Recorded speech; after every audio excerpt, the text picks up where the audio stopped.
Kenapa bengkel-bengkel Yahudi pergi ke Amerika? Karena mereka harus pergi. Karena Eropa itu cinta perang dan tidak aman bagi para bengkel. Dulu, pusat kekuatan dunia ada di Eropa. London mengendalikan koloni. Paris menyebarkan budaya. Berlin menggerakkan mesin industri, dan uang mengalir dari jantung Eropa ke seluruh dunia. Tapi saat peluru mulai ditembakkan, dan suara meriam menggantikan suara pasar, uang pun ikut melarikan diri. Dunia lama. Sebelum abad ke-20, sistem keuangan dunia berpusat di Eropa. Inggris dengan bank sentralnya.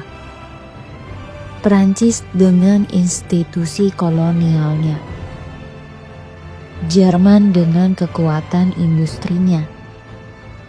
Di balik gedung-gedung batu dan lembaran surat kabar, keluarga-keluarga bankir seperti Rothschild, Warburg, Baring, dan Mendelssohn mengatur aliran modal dari balik tirai kekuasaan.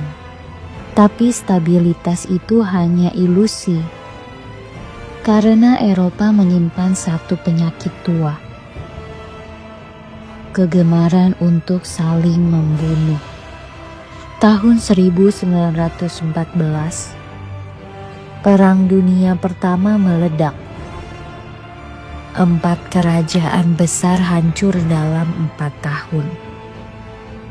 Kekaisaran Jerman, Austro-Hungaria, Ottoman, dan Tsar Rusia. Semua negara besar terseret. Semua butuh biaya. Dan semua mulai kehilangan kendali. Negara mencetak uang, meminjam dari bank, memaksa industri membiayai perang.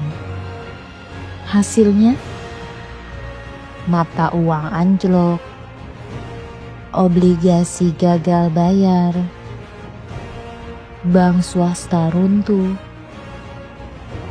bursa saham lumpuh. Uang tak lagi aman di Eropa.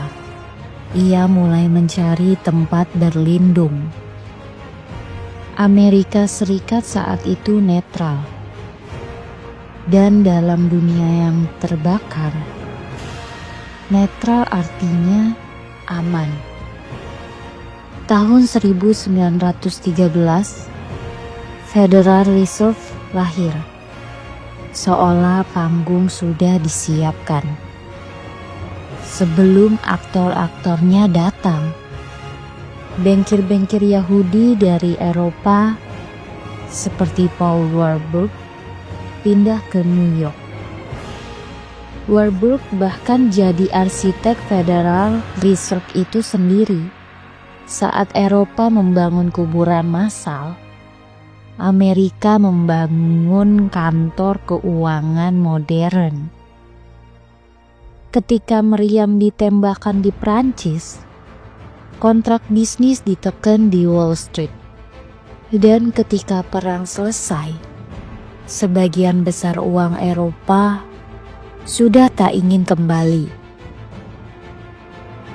Tahun 1939, perang kembali membara, tapi kali ini lebih brutal, lebih sistematis. Kota-kota finansial, London, Paris, Berlin, Rotterdam, dibom dan dibakar. Bank nasionalisasi, saham menguap, aset dibekukan. Yahudi yang pegang modal, ilmu, dan pengaruh dihabisi, dikejar, atau dipaksa kabur. Banyak dari mereka menyeberang ke satu tempat yang pernah mereka uji, Amerika. Di sisi lain, Amerika Serikat jadi pabrik dunia. Mereka kirim senjata, makanan, baja, dan mereka dibayar dengan kekuasaan. Tahun 1944, perang belum selesai, tapi masa depan sudah diputuskan. Negara-negara besar bertemu di Bretton Woods. Mereka membicarakan masa depan uang. Tapi yang duduk di kepala meja bukan lagi Eropa. Amerika jadi bankir dunia. Dolar dijadikan mata uang cadangan internasional. IMF dan Bank Dunia dibentuk. Dan markasnya ada di Washington DC. Dunia baru sudah lahir. Tanpa London, tanpa Paris, dan tanpa mereka yang dulu mengendalikan segalanya. Bankir-bankir Eropa tidak datang ke Amerika karena mereka cinta tanah baru. Mereka datang karena tanah lama mereka tidak lagi bisa dipercaya. Di tanah yang terbakar, tidak ada bunga yang tumbuh.